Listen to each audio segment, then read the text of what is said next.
2048 pierres tombales alignées. Chacune marque la sépulture d'un soldat canadien tombé dans les heures ou dans les semaines qui ont suivi le débarquement. Une idée du terrible sacrifice de la bataille de Normandie. Écoutez, c'est un grand honneur d'être avec vous aujourd'hui. C'est pour venir leur rendre hommage que Jean Trempe a décidé de retraverser l'Atlantique à 94 ans. J'ai dit, pourquoi faire que les autres sont enterrés, puis moi je suis ici? C'est ça. Je me suis toujours posé cette question-là. Pourquoi eux et non moi avec eux? Le 6 juin 1944, au petit matin, ils débarquaient sur les plages de Bernières-sur-Mer, sous le feu des balles ennemies.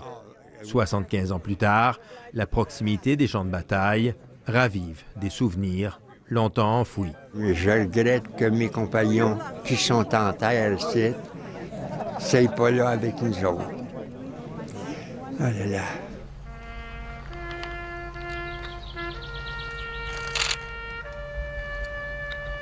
Alors qu'ils honorent ici la mémoire de leurs frères d'armes disparus, les anciens combattants savent qu'ils assistent peut-être à leur dernière commémoration du genre.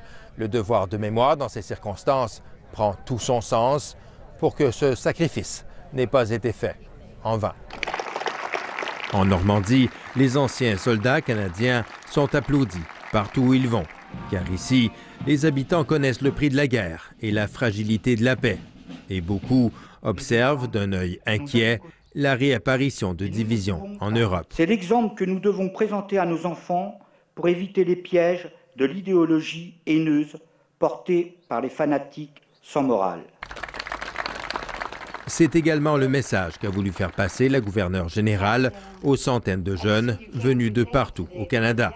Pour Julie Payette, en ces temps incertains, nous ne sommes pas à l'abri de nouvelles tragédies. Cette bêtise meurtrière que nous apportons, nous, les humains, lorsque nous refusons de nous entendre. Et pour cela, il faut continuer à rester vigilant. Il faut continuer à tendre la main, à travailler ensemble.